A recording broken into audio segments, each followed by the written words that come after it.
أعوذ بالله من الشيطان الرجيم بسم الله الرحمن الرحيم ربنا هب لنا من أزواجنا وذريتنا قرة أعين واجعلنا للمتقين إماما صدق الله العلي العظيم সুপ্রিয় দর্শক শ্রোতা বন্ধুরা এই মুহূর্তে দেশে প্রবাসে যে যেখানে যে অবস্থায় ইউটিউব চ্যানেলের মাধ্যমে আমাদের আজকের আলোচনাটি শুনছেন তাদের প্রত্যেককে জানাচ্ছি অনেক অনেক প্রীতি আর শুভেচ্ছা।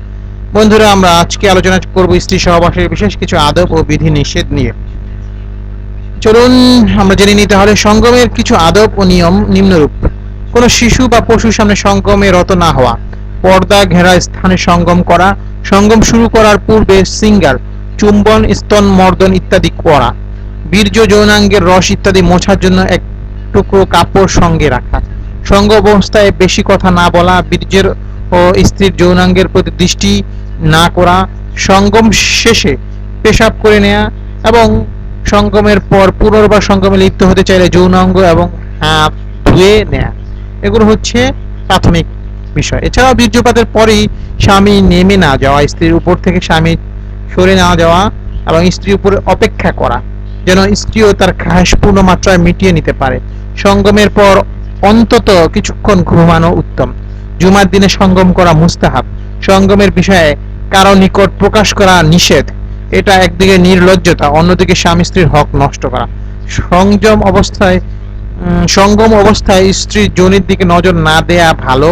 তবে হযরত ওমর ইবনে ওমর রাদিয়াল্লাহু তাআলা আনহু বলেছেন, সঙ্গম অবস্থায় স্ত্রীর যোনির দিকে দৃষ্টিপাত করে যদি উত্তেজনা বৃদ্ধি পায় সেজন্য দৃষ্টিপাত করা যেতে পারে।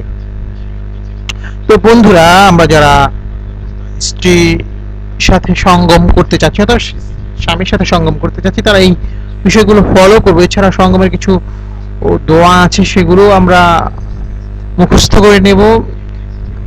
এছাড়া পবিত্র অবস্থায় সঙ্গম করব, সঙ্গম করার পরে দ্রুত পবিত্র হয়ে যাব। আর চেষ্টা করব স্ত্রী পুরুষ উভয়ের চাহিদা পূরণ করার দিকে লক্ষ্য রাখা।